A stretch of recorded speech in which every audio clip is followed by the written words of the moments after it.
Hello, today is the fourth Sunday in Ordinary Time. I should probably start off by saying that I was involved in deliverance ministry when we lived in Kentucky. I was on the prayer team for several exorcisms and a participant in many deliverance and healing prayer services.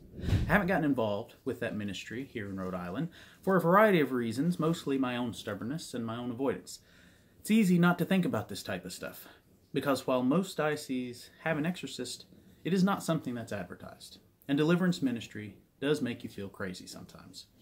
You can start to sound real crazy real fast when you start talking about demons, especially if you're trying to convince people that demons are real. So at the risk of sounding crazy, according to the prophet Ezekiel and the prophet Isaiah and St. John the Apostle, Lucifer, or Satan, the morning star, was an angel, a guardian cherub who grew too proud, who wanted to raise his throne above God, who wanted to be God. And for this there was a war in heaven, and the archangel Michael defeated Satan and cast him and his army of angels down to earth. It was there in the Garden of Eden that Satan first contacted the humans, whispering into Eve's ear to try the forbidden fruit. You see, that's how these things work most of the time. A little suggestion here, a little prompting there. You know you're not supposed to, but go ahead. Satan and his minions show up later in the Bible, described by Moses as the gods and idols that the pagans worshipped. Some of these demon gods had real power. When Moses went down to Egypt to rescue God's people, he encountered the Pharaoh. And his magicians, using their magic arts, the Bible says, were able to replicate some of the miracles and the plagues and the signs that God worked through Moses. When Moses turned his staff into a snake, for instance, the magicians were able to do it too. The Old Testament is full of stories about other gods or demons who have set themselves up as gods. It is one of the more featured downfalls of Israelite society, the acceptance and worship of other gods. Whether it is King Solomon building a temple to the goddess Ashtaroth, or King Ahab following the prophets of Baal, the Israelites seem to be in constant contact with these other gods, these fallen angels. We don't like to think about other gods. These days we like to think that when God tells the Israelites that you shall have no other God before me, that means that there are no other gods. We're monotheists. We believe in only one God, the maker of heaven and earth. But there are other entities. There are other beings on the earth. That's why the first commandment is that we shall have no other God before God. Not that the other gods don't exist, just that we will worship the one true God above them. In our responsorial psalm today, Psalm 95, we skip verse 3, which we always skip. Verse 3 says, "For the Lord is the great God, the great King, over all the gods." Moses called these other gods demons. And the Apostle Paul also takes up this idea of the pagan gods being demons in his letter to the Corinthians. And if you read the Gospels and the Acts of the Apostles, possessions and affliction by these demons and unclean spirits seems to be quite rampant. Time and time again, the scriptures record Jesus and his apostles driving out demons. Now one could argue, and many do, that this demon stuff isn't meant to be taken literally. But it is an odd time to take that stance when our second reading today is one of the linchpin readings on the doctrine of priestly celibacy. Are we to believe that what Paul says about marriage is literal, but what Jesus says about demons is not? Some people would say that neither passage should be taken literally, but that is a different homily for a different day. You can see how it would be hard to make that choice about these readings in this moment. Still, it is a common view to see these stories about Jesus driving out demons as symbolic, as showing his power over the temptations that we all have, as him healing of people that are afflicted by mental illness, as curing diseases and afflictions that the gospel writers of the time couldn't understand. And this is not a blasphemous viewpoint to take. It doesn't mean that we're not taking the Bible seriously if we don't really buy into the whole demons angle. We know so much more these days about mental illness and the human psyche. And many of these stories really seem like they could go that way. The stories about the possessed person who's acting wild and crazy, and then Jesus drives out the demon or the spirit, and they are calm and normal. Was it a demon, or was it a mental health issue?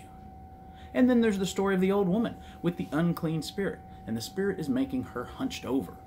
And Jesus heals her of the spirit, and she can straighten up her back. Now, was it a demon, or was it scoliosis? What to make of the stories, though, like the one from our gospel today, where the spirit or the demon speaks, where the demon knows Jesus and calls him out by name. He calls him the Holy One of God. It doesn't say that the man was acting crazy or anything. He was just there in the synagogue. An unclean spirit who recognized Jesus. "I know who you are," the demon said. "The Holy One of God." You see, demons know what they are, and they know who God is.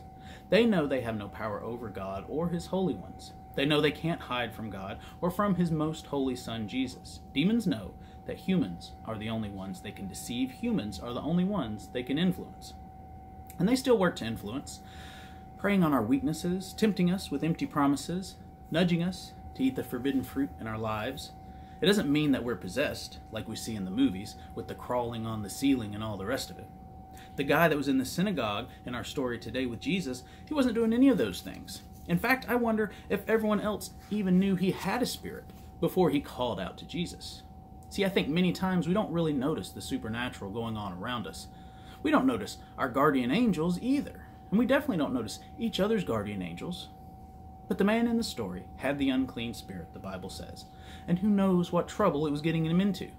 Maybe he cheats on his taxes, maybe he beats his wife, maybe he kidnaps kids, maybe he's very condescending to the waitstaff and he doesn't tip well. We don't know what form of evil this unclean spirit is leading the man in the synagogue to participate in.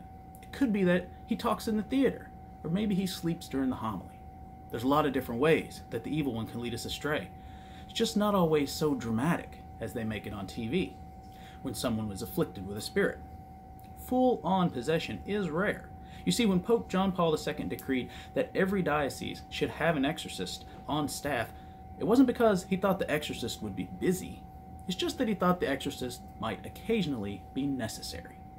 Most of the time, affliction of unclean spirits is much more subdued. You see, it can be as devastating as the demon whispering to a suicide victim to jump. Or it can be as innocuous as whispering to a white supremacist to press send.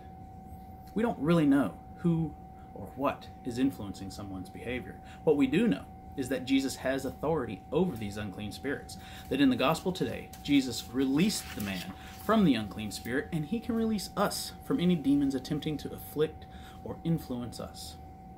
Now, there are a couple of reasons that we don't see as many of these demon possessions today as they seemed to have back in Jesus' day. One main reason is because Jesus taught his followers how to pray for protection and deliverance from unclean spirits. Jesus taught his disciples and us to pray, "Our Father, who art in heaven, hallowed be thy name. Thy kingdom come, thy will be done, on earth as it is in heaven. Give us this day our daily bread, and forgive us our trespasses, as we forgive those who trespass against us. Lead us not into temptation, but deliver us from evil." You see, it's hard for Satan and his minions to get much of a foothold in our lives if we are praying to be delivered from their evil grasp every day. If we're asking God to help us with temptation and to protect us from evil every day. It's hard for the devil to tempt us to do evil in order to get ahead tomorrow if we're truly trusting God to provide our daily bread. You see, we don't need to lie or cheat or steal because God provides for us every day. It's hard for the demons to convince us to grow our hatred and our animosity and our resentment if we truly forgive those who have wronged us, and if we are asking God to forgive us for the times that we have wronged others every day. You see, this prayer that Jesus taught us encapsulates everything we need, from praising God to asking him to take care of us, to asking for forgiveness, to asking for protection from the devil. The Our Father prayer is prayed by millions of Christians throughout the world every day. Catholics and Protestants alike all use this prayer. And if we're protected, and if we're forgiven, and if we're provided for, if we're praising God, and if we're provided for, and if we're praising God, and if we mean this prayer when we say it, then we might not see many instances of these unclean spirits in our lives. You see, we're protected from on high, and Satan has no power over us. But the thing we have to remember is that these demons and unclean spirits are fallen angels. They are eternal beings. They don't just go away and disappear. We can get rid of them from our lives, but we can't really get rid of them from the earth.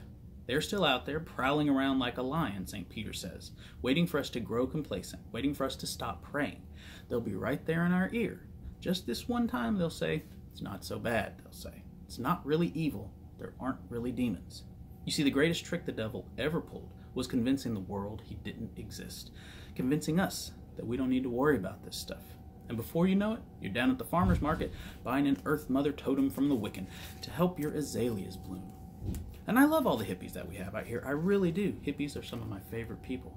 But it's a slippery slope, especially if we convince ourselves that it's all just superstitious good fun. You see, this is the island of the little god that we live on, after all. There's definitely a pagan population out here, and they are active in the community. You see, sometimes a demon's goal isn't necessarily to get you to do something evil. It's just to get you to do something pagan, something that is not of God. There's an old wives' tale in the mountains about how to cure warts. You steal your neighbor's dish towel, you rub it on the wart, then you burn the dish towel. All in secret, of course, under the blood moon if you can. Mountain folks swear by this magical remedy, even though it starts with breaking a commandment. You see, we open a little door, we let a little bit in. It's not evil per se, but it's definitely not of God. God doesn't have magic wart spells. We make little concessions about who we are, what we're about. We accommodate just a little bit here and a little bit there, and we can easily get sucked in because we don't think it's real. It's just superstition, we tell ourselves. The thing to remember is that demons and unclean spirits are out there with all manner of harmless wart magic. We have to be alert and think about what we let into our lives. Is it God leading us down this path, or is it something else whispering in our ear? Once we invite something like that into our lives, it's sometimes very difficult to get it back out of our lives.